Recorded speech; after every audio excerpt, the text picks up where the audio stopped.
Hey everyone! So today I'm starting my Yasha cosplay for Sydney Supernova this June, and the first thing I've decided to make is the plaque on her belt. This is a budget cosplay for me, so I'm using the cheapest materials I have access to, and most of them I actually had laying around already. Yasha is an Asama barbarian created and played by Ashley Johnson on Matthew Mercer's Critical Role. She worships a chaotic neutral deity known as the Stormlord and wears his symbol on her waist. So the very first thing that I did was print out the art from the wiki page in the correct size. I then used my scalpel to cut out the basic shape, and I really recommend you use a Stanley knife or a safety blade, something that won't slip and possibly harm you. Next I used high density EVA foam from Lumen's workshop to trace the outline. This will be the base. Now you're going to want to copy all of the details you can, so this is going to make it a lot easier when you get onto the next layer and you have to actually match it. For the center details, I actually just poked some teeny weeny little holes to mark the placement, and then I took off the template and smoothed out the lines with a pencil. We will be scratching in some wood grain later, so don't be too worried about making any mistakes here. We're going to cover them up. Now there's a little indentation in the background that I wanted to recreate, so I used my scalpel to make the cut and used my heat gun on top of that to kind of warp the foam to make it a little bit more obvious. So just like we did with the high density EVA foam, just copy the outline of the template onto some 2mm craft foam. Remove your template and use your Stanley knife to remove the background pieces. Then we're going to put it straight back onto the 2mm craft foam, and you're actually going to use a pencil to copy down that detail.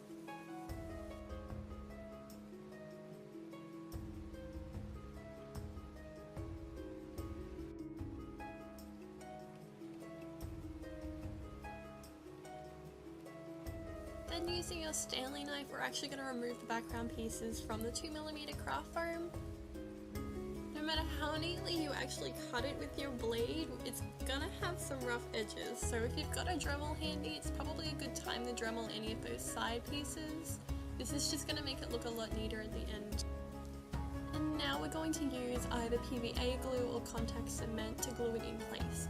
Next up, you're actually going to use rhinestones, googly eyes, or even hot glue dots to make some fake rivets around the outer edge. And make sure you Dremel that outer edge again if it's necessary. So for this next part, I actually used oven-baked polymer clay, and I probably would recommend using resin if you have access to it. This is just what I had, so I actually just sculpted 4 little diamonds and a larger center one in close size as possible. Resin is very expensive, and I personally would rather invest my money into more of the fabric side of things, so I can't really justify the purchase. This is a really tedious part though, so if you don't enjoy sculpting, you're probably going to want to consider putting in the money. So like anything I cook in the kitchen, I burned my jewels, but they're still salvageable, so it's okay. You're going to want to sculpt 4 lightning bolt shapes using a printed design as a template for size. They are a little bit tricky, I'm not going to lie, but if you do cut little wedges where you want to bend them, it actually makes it really easy. It's actually kind of very similar to sewing.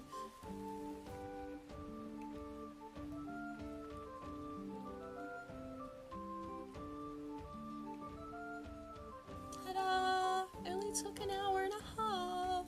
So while your lightning bolts are baking, take your blade and make some scratches really lightly in the same direction on the background piece. This is to get a wood grain effect and to give the plaque a little bit more depth. It's almost kind of like a tiny tutorial on how I made my Lagertha shield. So next you're going to want to use a really light layer of PVA glue or any other sealant you have just to seal the foam in. It's just going to stop it from getting scratched or anything like that. Now we can get onto the undercoating, so use a black acrylic paint and make sure you do look at it from every single angle because there are a lot of places that are really easily missed. So after doing the PVA glue and the undercoat, you're going to notice whether your wood grain scratches were deep enough. This is a really good opportunity to go back in and make some more if it wasn't. I then used a really highly pigmented metallic acrylic paint as a base for my jewels. Next we're going to lightly dry brush brown paint onto the wood grain, so be really sparing with this as the effect really comes from the black showing through. I then use some red acrylic paint on my jewels as a top coat.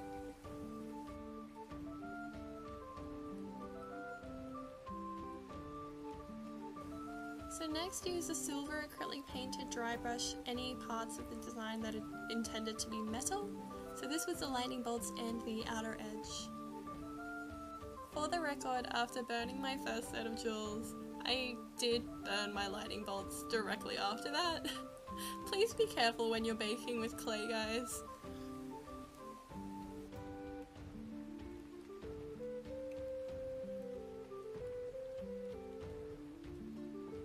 Look, it's starting to look like something.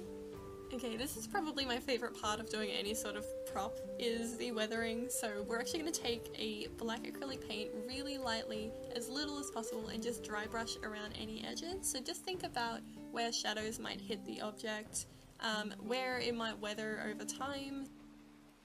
And next, hot glue the lightning bolts down at the base and the outer edge of the design. Please, please, please use a mask for this, or any sort of gluing with foam. It is bad for your lungs. There's probably a million better ways to do this, but I just covered the back of the foam in Warbler and using leftovers. I just made a little plastic loop to slide my belt through. Then I used an obscene amount of hot glue to hold it in place. It's usually sturdy enough. I've used that method in the past and it's worked, so if you're looking for a quick, non-pretty way to do it, that's it.